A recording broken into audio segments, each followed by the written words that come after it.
What is up, Star Wars fans? Welcome to the Star Wars Stop. In this video, we're going to talk about my experiences at EA Play, and I did get to speak with the Battlefront developer after I got to test the new Kessel game mode out. So let's talk about everything right now. So first and foremost, going to EA Play, I'm such a basic gamer, man. I'm really only interested in Star Wars games, so I did not try anything but Battlefront.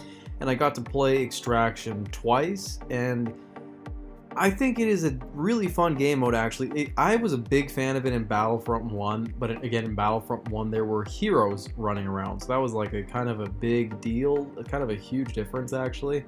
Whereas in this game, there are not. They got rid of heroes because they felt it would be too overpowered.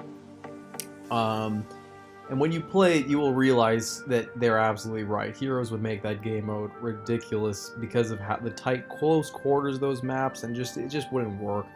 I don't know if perhaps they could make it so that each side could get, I don't know, maybe they could select the heroes, because certain heroes would be ridiculously overpowered, like a boss would break that mode completely, but like having a Boba Fett, really wouldn't be that bad. Maybe having a Han Solo wouldn't be that bad. You know, maybe they could fit in one hero, but even then, I just don't think it could work, man. But it does give a lot of weight to the reason why they buffed the specialist's health, because now on this tight, close quarter map, there will be no reason to use the specialist if they left it with the health that it actually had before, which was only 100. But the map itself was a lot of fun. I got to play one round as Empire, one round as Rebels, and basically, guys, it's going to be a rush to unlock the special classes. So I automatically rushed to unlock my Wookiee Warrior, and when I played as the Empire, I automatically rushed to unlock my Death Trooper, and that was kind of what set, you know, the pace of the game. It was trying to get that Enforcer class as fast as possible, or even the Jump Troopers. But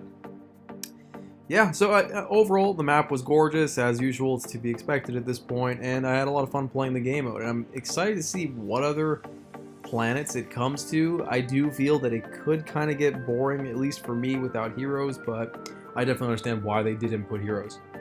Now, on to the good stuff. So, at the end of my gameplay session, there was actually a developer from DICE there. And I just started picking her brains. And I don't really know how much of this I'm allowed to repeat, but I'm just going to kind of say what she told me, and she was also being very careful not to tell me stuff that she wasn't supposed to say. So first and foremost, I asked her, I have to obviously ask her about Geonosis.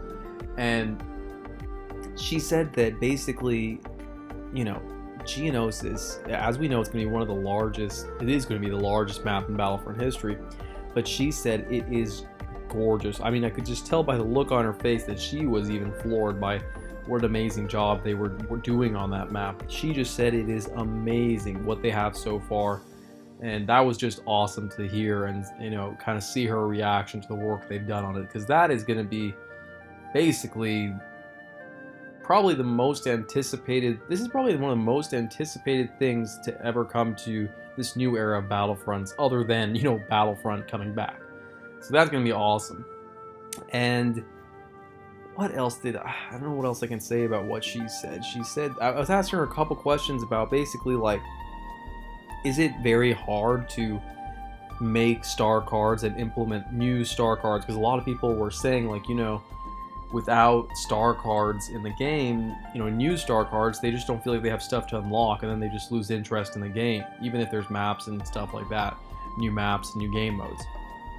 And so I was asking about that, and she said it's actually a very long process to make star cards. It's not as easy as I guess you would think, so that was kind of what she was saying. It takes a very long time to make star cards. The other question I had was kind of to that note. I was like, you know, how hard is it and how long does it take to port over maps from the original Battlefront into this Battlefront? Like, why haven't we gotten the Galactic Assault Bespin map yet? You know, why not just port all the maps over from that game? Honestly, like, a lot of them are really great maps.